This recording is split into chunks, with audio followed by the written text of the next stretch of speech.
Hi all, Wolf Lord Rho here. Today, as stated in the previous upload, The Blood Angels Reborn, we are taking a look at Dante and Guilliman, their discussion on the future of the Imperium, and Dante's appointment as Lord Commander of the Imperium Nihilus. So, spoiler warning to begin with, today we are covering events from the novel Devastation of Baal, and I really recommend you read this one for yourself first, as that's the way you get the most enjoyment out of the lore for yourself. And not only that, but we help to support the Great Games Workshop and Black Library, and as I've said previously, this novel is really not to be missed. It's really one of the best ones out there at the moment. I always put a link in the description to the Black Library website now of the book we're talking about, so it's easy to find, so there's no excuse if you haven't read this one already. Definitely check it out. But with that said, let's jump straight in. So as we saw in the last upload, Dante is talking with his commanders about the present and future of the chapter with the new Primaris Marines, when Primarch Roboute Guilliman arrives to interrupt their conversation. A heavy yet measured tread had Dante turn away from the view. Roboute Guilliman approached the group unarmoured, an apologetic look on his face. A data slate in his hand, Dante had seen the tools of the administration in the Primarch's hand more often than he had weapons. The officers of the Blood Angels ceased their conversation instantly and knelt respectfully. "My Lord Commander Dante, Blood Angels, may I join you?" "Of course, my lord. We are your servants to command," said Dante. He did not kneel, as the Primarch had commanded him not to, but he wanted to. "My lords," Guilliman said to the others, "if you might give me a few moments alone with your chapter master, I have a few matters I would like to discuss with him." Guilliman impressed Dante with his knack for command. His orders sounded more like invitations. The others left Dante with the Primarch. Last to go was Mephiston. Of all the surviving lords of the Blood Angels, he had changed the least, perhaps because he had already drifted furthest from them. He shared an inscrutable look with Dante and departed, his cloak sweeping the air behind him. The Primarch did not speak immediately, but leaned on the parapet and looked out at the troops in the desert. The parapet's height relative to Guilliman's own meant he had to hunch to rest upon it. Huge muscles bunched under his clothes. All his life, Dante had been told tales of the Primarchs. The stories did no justice to the being that stood next to him. Not in terms of his power or stature, for Dante was wise enough to know the stories exaggerated these attributes of the Primarchs beyond belief. The real surprise was that the stories did no justice to the Primarch's humanity. He was completely human, concentratedly so, as if the essence of mankind has been distilled 100 times and poured into the giant's body. Beyond human, but more human for being so.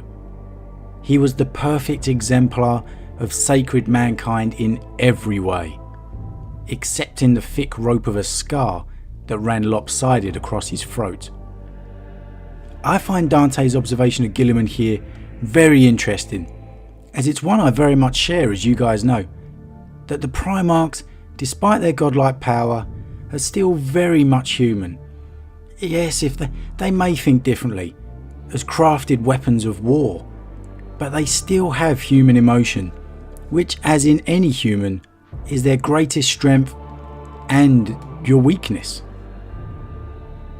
The Primarch swept his gaze across the desert, nodding approvingly to himself. When his eyes met Dante's again, Dante felt a common bond instead of the imperious gaze of a demigod. In Guilliman's eyes were sorrow and ambition, impatience and humour, loss and resolve.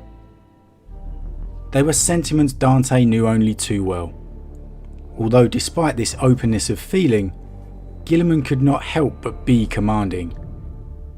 "Are you sure I am not disturbing your conference with your warriors?" We had nothing of import to discuss, said Dante. We merely took a moment's rest from our labours to observe the work here and reflect on our salvation. You deserve the rest. You have fought hard for a long time. Guilliman tapped the data slate. My historians have struggled to create a concise history of your life. So numerous are your deeds. There is no rest. Not while one enemy of the Imperium lives, said Dante. True. Neither Primarch nor Legiones Astartes were made to be idle, Guilliman said. He drew in a deep breath as a precursor to changing the subject. My work here is almost done. The remnants of the Tyranids are all but extirpated from Baal and Baal Secundus. They are a terrible enemy. They would be difficult to defeat without our other foes to distract us. This time had a plenitude of horrors to show me. You have done well. Whatever victory I won, and that is debatable, Lord, it is not enough, said Dante. It is as well as can be expected, said Guilliman. This High Fleet, the Leviathan, it has been dealt a powerful blow. This tendril has been wiped out. You have saved billions of lives through your sacrifice. I would say this is enough. If I leave this sector, I leave it in capable hands. You are leaving then, my lord? Guilliman nodded. Soon enough. I am glad to have arrived here in time to save you. It will make my task a little less impossible, he smiled. They shared the joke. The task was impossible. I will see your world secure before moving on. He looked out again. Finding what he saw satisfactory, he turned his back on the desert and lavished his full attention on Dante. It took all the commander's will to hold his gaze. The Genesis machines are operating correctly. You will be able to begin creating Primaris Space Marines of your own within the week, and put all these new neophytes you have created to use. I trust my warriors are settling into their new quarters. They are, my lord, said Dante. It was he that needed to adjust, not they. The Arks no longer felt like his home. The older generation Space Marines were in a decided minority. Good. There are enough of them to bring all the Sanguine bloodline chapters back to full strength. I appreciate the adjustment for you will be difficult, but they are experienced warriors and mighty. I am in the process of establishing a number of new chapters, also of your Gene Father's bloodline. We will extend to them the same friendship we do to all of the blood, my lord, said Dante. I know you will, and it is good that it is so, for before I go, I shall formalise the obvious influence you have over your brother chapters. He became distant a moment. Now is the time for great leaders. So Dante, if he wanted, is essentially a commander of a reborn Blood Angels Legion now. Guilliman all but stating so, formalising the influence of Dante over them. Basically, listen to Dante, do what he says, and this is regardless of his upcoming appointment. My lord? Guilliman's eyes refocused. To that end, my Mechanicus have begun the work to recover the wreck of the Blade of Vengeance. It can be salvaged, and it will be rebuilt. The effort to take it into the void alone will be monumental, my lord, said Dante. I have the resources, Dante. I will expend them as I see fit. I thank you.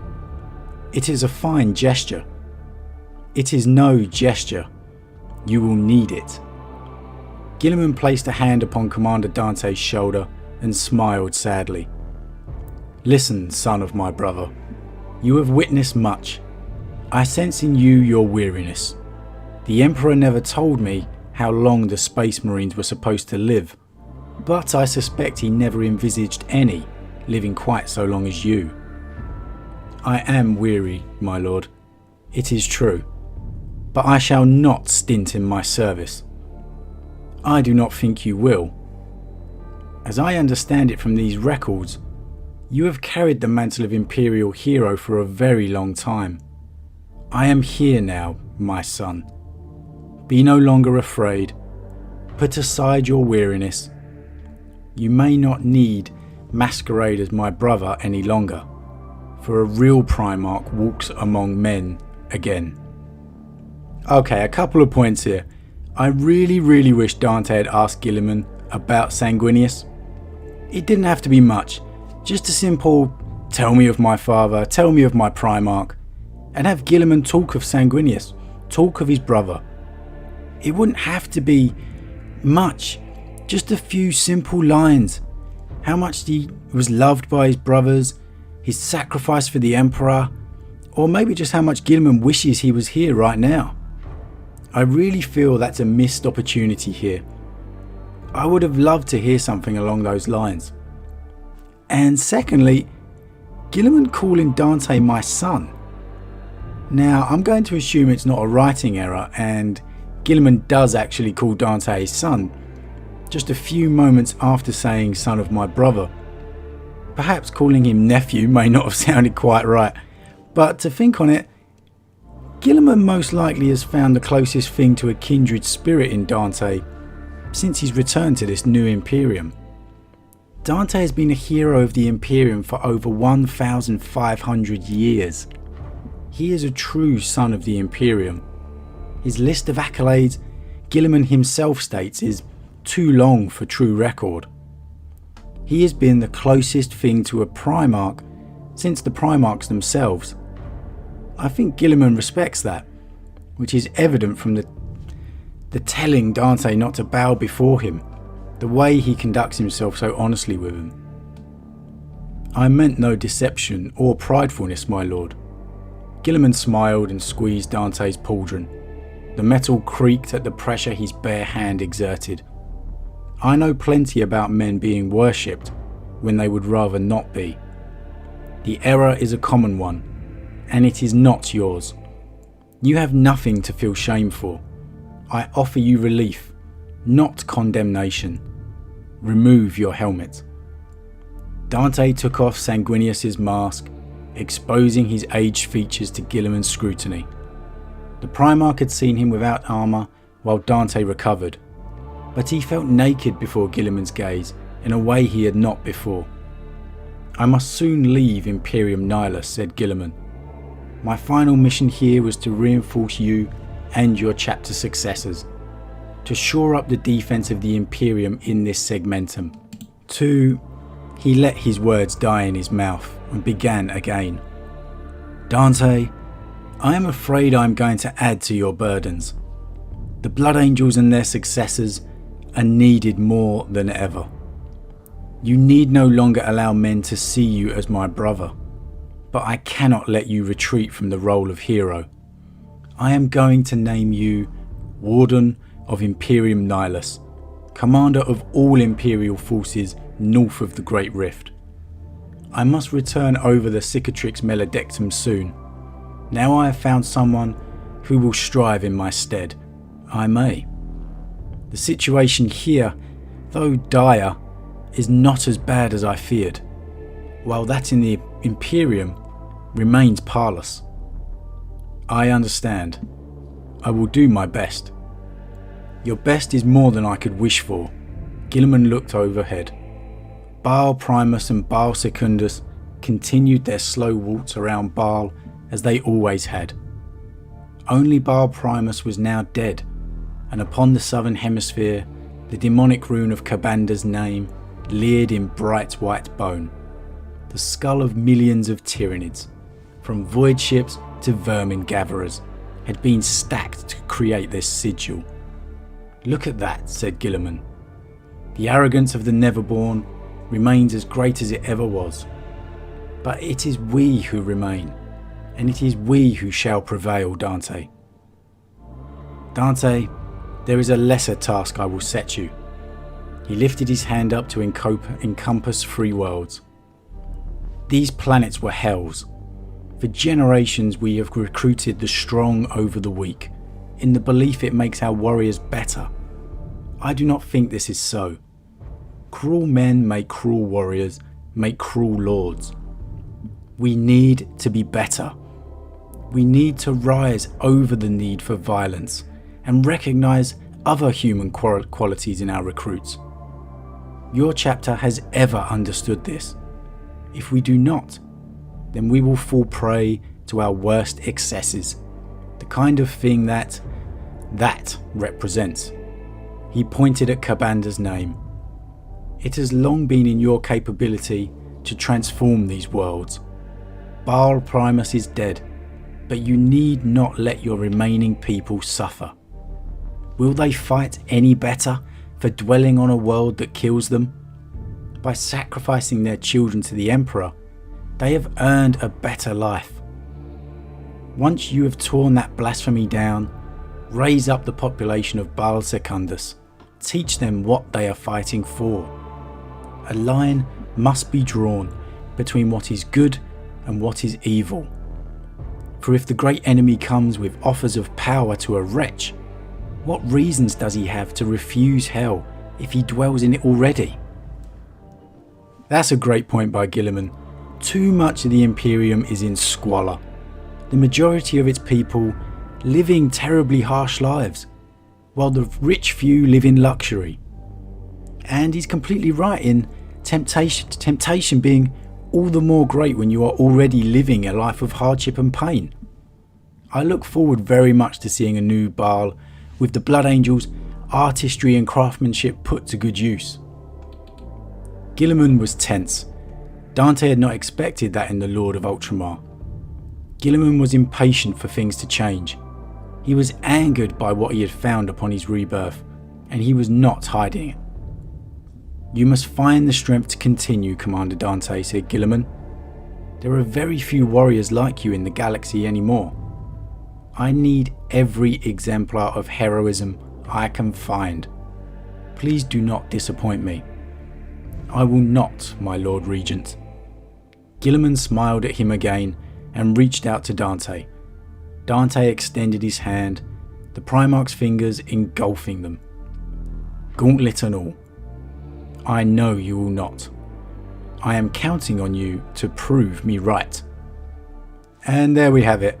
Lord Commander Dante of Imperium Nihilus, commander of all the Imperial forces north of the Great Rift. How will the rest of the Imperium Nihilus react to that? Well, the majority favourably, no doubt. Dante's reputation is second to none. But it opens up some interesting possible storylines. How would the Dark Angels react to orders from Dante, should the Rock be on that side of the rift? Sure, they may be happy to follow orders, but what if there's a conflict of interest? Maybe a pursuit of the Fallen is conflicting with the orders they've got. That'd be interesting to see. And what of Dante removing the mask of Sanguinius? Is that permanent? Or just figuratively? Are we going to get a new helmless Dante model coming up? While I would love to have customization options like we've been seeing with the new model releases, I hope he doesn't. I really hope he doesn't leave the mask of Sanguinius behind. It really symbolises the Blood Angels to me. The mask of Sanguinius on Commander Dante, that is the image of the Blood Angels that comes to mind when you think of that chapter. But what are your thoughts about all this? As always, drop it in the comments below. I don't know about you, but I can't wait to see Dante out fighting across the Imperium again. It's been too long already. Hopefully something comes up soon. The sooner we get that new model, the better. As always, huge thank you to all of my subscribers. Your support really means a lot to me. It really does. And if you're new, then please consider subscribing to help the channel continue to grow.